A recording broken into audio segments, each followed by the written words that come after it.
ನಮಸ್ಕಾರ, very good morning. ನಿಮ್ಮ ಜೊತೆ ನಾನು ಹರೀಶ್ ನಾಗರಾಜು. ನ್ಯೂಸ್ 18 ಎಕ್ಸ್ಕ್ಲೂಸಿವ್ ಪೊಲಿಟಿಕಲ್ಗೆ ಸಂಬಂಧಪಟ್ಟ ಹಾಗೆ ಮತ್ತೆ ಸಂಪುಟದ ಸರ್ಕಸ್ ಜೋರಾಗಿ ಶುರುವಾಗ್ತಾ ಇದೆ. ಸಿಎಂ ಮೇಲೆ ಪ್ರೆಷರು ಇದ್ದೇ ಇದೆ. ಎಲೆಕ್ಷನ್ಗೆ ಕೇಸರಿ ತಯಾರಿ, ವಾರಕ್ಕೊಮ್ಮೆ ಸಚಿವರ ಜಾತಕ, ಆಪರೇಷನ್ ಕಮಲ ಯಾರಿಗಾಳ 2023 ಟಾರ್ಗೆಟ್. ನ್ಯೂಸ್ 18 ಎಕ್ಸ್ಕ್ಲೂಸಿವ್ ಈಗ ತೆರೆದಿಡ್ತಾ ಇದ್ದೀವಿ. ರಾಜ್ಯದಲ್ಲಿ ಸಂಪುಟ ವಿಸ್ತರಣೆ ಆಗ್ತಾ ಇದೆ ಅಥವಾ ಪುನರಚನೆ ಆಗ್ತಾ ಇದೆಯೋ, ಒಟ್ಟಲ್ಲಿ ಆ ಗಳಿಗೆ ಹತ್ತಿರಕ್ಕಂತೂ ಬರ್ತಾ ಇದೆ. ಸಂಪುಟ ಸಂಕಟಕ್ಕೆ ಮತ್ತೆ ಸಿಕ್ಕಾಕೊಂಡಿದ್ದಾರೆ ಮುಖ್ಯಮಂತ್ರಿ ಬಸವರಾಜ ಬೊಮ್ಮಾಯಿ ಅವರು. Breaking news.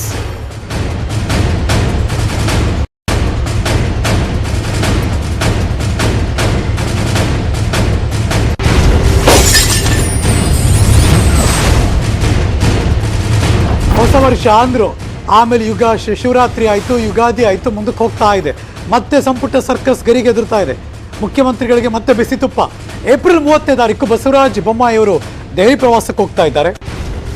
ಸಿಎಂ ದೆಹಲಿ ಪ್ರವಾಸ ಫಿಕ್ಸ್ ಆಗ್ತಾ ಇದ್ದ ಹಾಗೇನೆ ಆಕಾಂಕ್ಷಿಗಳು ಅಲರ್ಟ್ ಆಗ್ಬಿಟ್ರು. ಒಂಥರ ಹಂಗೆ ಪ್ರತಿ ಸರಿ ಇವ್ರು ದೆಹಲಿಗೆ ಹೋಗ್ತೀವಿ ಅಂದ ತಕ್ಷಣ ಬೇರೆಲ್ಲ ರೆಡಿ ಆಗ್ಬಿಡ್ತಾರೆ. ವಿಷಯ ಗೊತ್ತಾಗ್ತಾ ಇದ್ದಾಗೆ ಸಿಎಂ ಮನೆಗೆ ಆಕಾಂಕ್ಷಿಗಳ ದಂಡು. ಮಂತ್ರಿ ಸ್ಥಾನಕ್ಕೆ ನಮ್ಮನ್ನು ಪರಿಗಣಿಸಿ ಅಂತ ಮುಖ್ಯಮಂತ್ರಿಗಳಿಗೆ ಅರ್ಜಿ ಹಾಕ್ತಿದ್ದಾರೆ. ಸಿಪಿ ಯೋಗೇಶ್ವರ್, ಆನಂದ್ ಮಾಮನಿ ಸೇರಿದಂತೆ ಹಲವಾರು ಜನ ಭೇಟಿ ಕೊಡ್ತಿದ್ದಾರೆ. ರೇಸ್ ಕೋರ್ಸ್ ರಸ್ತೆಯಲ್ಲಿರುವಂತಹ ನಿವಾಸ ಸಿಎಂ ಹತ್ರ ಆಕಾಂಕ್ಷಿಗಳು ಮನವಿ ಮಾಡ್ತಿದ್ದಾರೆ. ಏಪ್ರಿಲ್ 29ರ ಸಂಜೆ ದೆಹಲಿಗೆ ಹೋಗ್ತಿದ್ದಾರೆ ಬೊಮ್ಮಾಯಿ ಅವರು. ಏಪ್ರಿಲ್ 30ಕ್ಕೆ ಮುಖ್ಯಮಂತ್ರಿಗಳ ಸಮ್ಮೇಳನದಲ್ಲಿ ಸಿಎಂ ಭಾಗವಹಿಸ್ತಾ ಇದ್ದಾರೆ. ಆ ಸಮ್ಮೇಳನ ಆದಮೇಲೆ ವರಿಷ್ಠರನ್ನ ಮುಖ್ಯಮಂತ್ರಿಗಳು ಭೇಟಿ ಮಾಡ್ತಾರೆ. ಒನ್ಸ್ ಅಗೇನ್ ಪುನರಚನೆ ಮಾಡ್ತಾರೋ ಅಥವಾ ವಿಸ್ತರಣೆ ಮಾಡ್ತಾರೋ ಅನ್ನೋದು ಈಗಿರುವಂಥ ಕ್ವಶನ್ ಮಾರ್ಕ್. ಯಾವುದಕ್ಕೆ ಗ್ರೀನ್ ಸಿಗ್ನಲ್ ಸಿಗುತ್ತೆ ಅನ್ನೋದು ಈಗಲೂ ಕೂಡ ಕುತೂಹಲ ಕೆರಳಿಸ್ತಾ ಇದೆ. ಹಾಗಾಗಿ ಮುಖ್ಯಮಂತ್ರಿಗಳ ದೆಹಲಿ ಪ್ರವಾಸ ಫಿಕ್ಸ್ ಆಗ್ತಿದ್ದಾಗೇನೆ ಒಬ್ಬೊಬ್ಬರಾಗಿ ಅವ್ರ ಮನೆ ಕಡೆ ಬರ್ತಾ ಇದ್ದಾರೆ.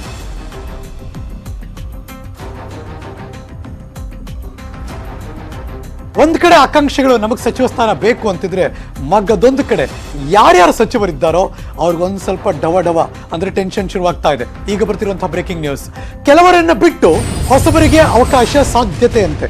Breaking news.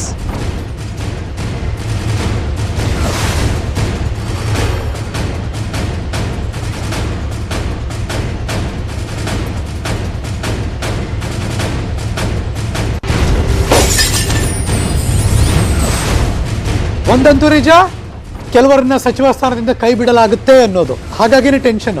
ಯಾರದಪ್ಪ ಬಿಟ್ಬಿಡ್ತಾರೆ, ಏನಾಗುತ್ತಪ್ಪ ಅಂತ. ಹೊಸಬರಿಗೆ ಅವಕಾಶ ಕೊಡುವಂತಹ ಸಾಧ್ಯತೆ ಇದೆ. ಬಿಕಾಸ್ 2023 ಚುನಾವಣೆಯ ದೃಷ್ಟಿಕೋನದಲ್ಲಿ ಇಟ್ಕೊಂಡು ಪುನರಚನೆ ಆಗುತ್ತೋ ವಿಸ್ತರಣೆ ಆಗುತ್ತೋ ಗೊತ್ತಿಲ್ಲ. ಒಟ್ಟಲ್ಲಿ ಅದರ ಟಾರ್ಗೆಟ್ ಮಾತ್ರ ಅದೇ.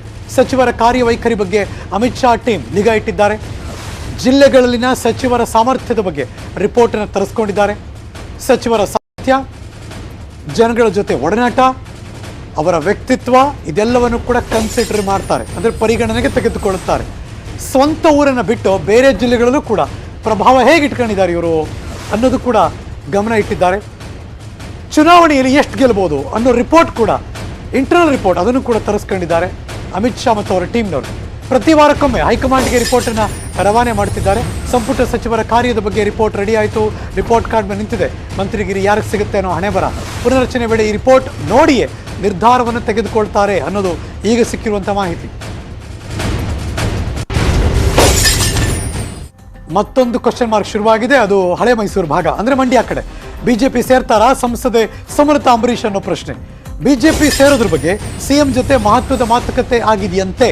ನಿನ್ನೆ ಸಂಜೆ ಸಿಎಂ ಭೇಟಿಯಾದರು ಸಂಸದೆ Sumalatha Ambareesh. Breaking news.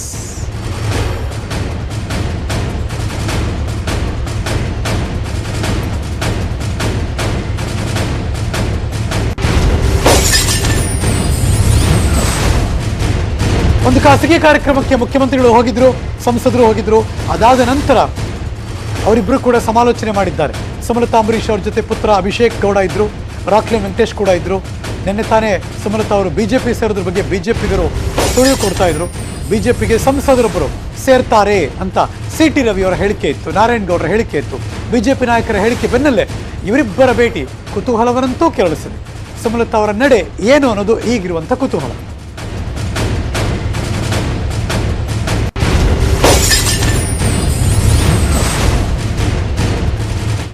Let's go live. ಈಗಿನ ಎಲ್ಲ ಬೆಳವಣಿಗೆಗಳ ಬಗ್ಗೆ ಮತ್ತಷ್ಟು ಮಾಹಿತಿ ಕೊಡೋಕೆ ನನ್ನ ಸಹೋದ್ಯೋಗಿ ಪೊಲಿಟಿಕಲ್ ಬ್ಯೂರೋ ಇಂದ ಕೃಷ್ಣ ಲೈವ್ ಜಾಯಿನ್ ಆಗ್ತಿದ್ದಾರೆ. Good morning Krishna. ಮತ್ತೆ ಗರಿಗೆದರಿದೆ ವಾತಾವರಣ.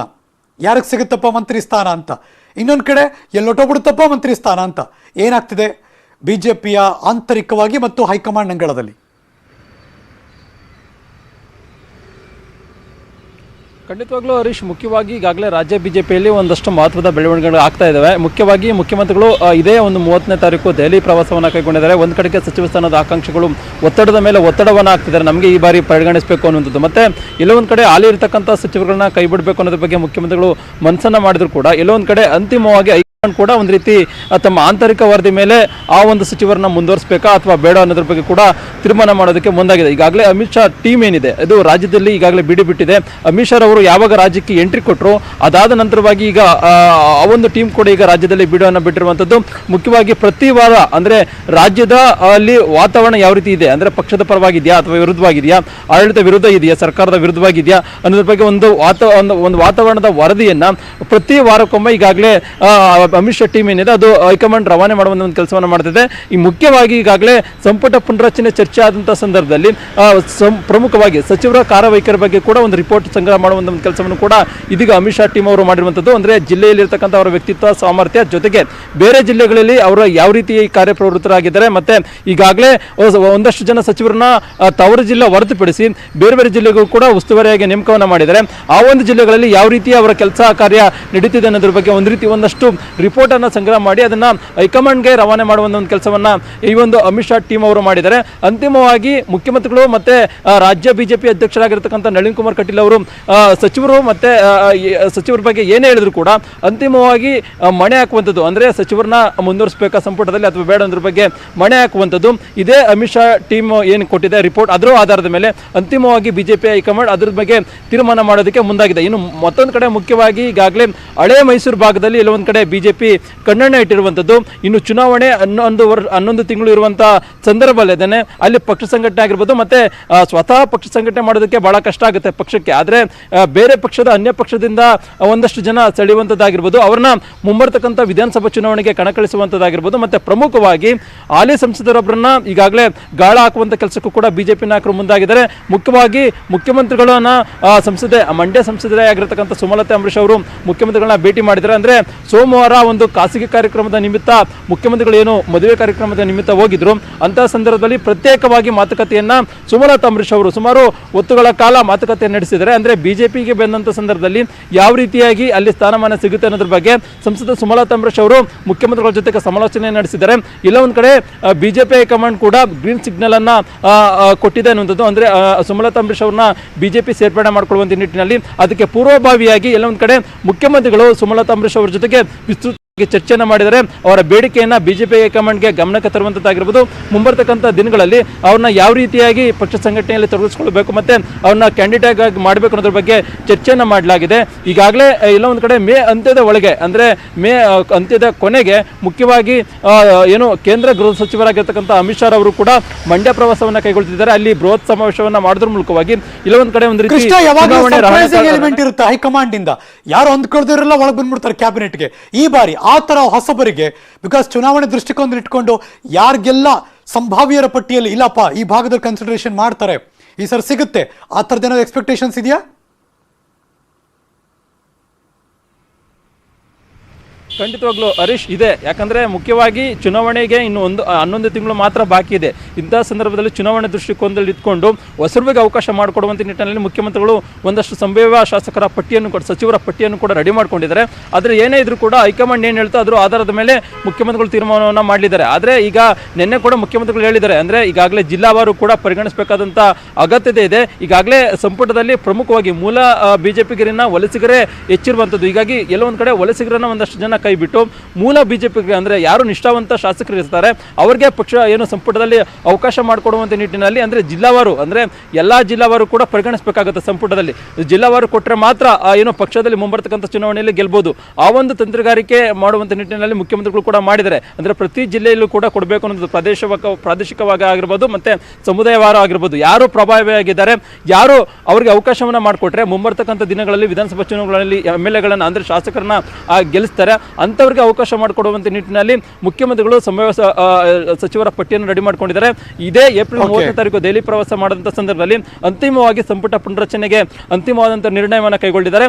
ಅದೇನೇ ಇದ್ರೂ ಕೂಡ ಈ ಬಾರಿಯ ಸಂಪುಟ ಪುನರಚನೆ ಬಹಳಷ್ಟು ಕುತೂಹಲ ಮೂಡಿಸಿರುವಂತಹ ಸತ್ಯ. Harish, thank you so much Krishna, ಈ ಕ್ಷಣದ ಮಾಹಿತಿಯನ್ನು ಅಪ್ಡೇಟ್ ಮಾಡಿದ್ದಕ್ಕೆ.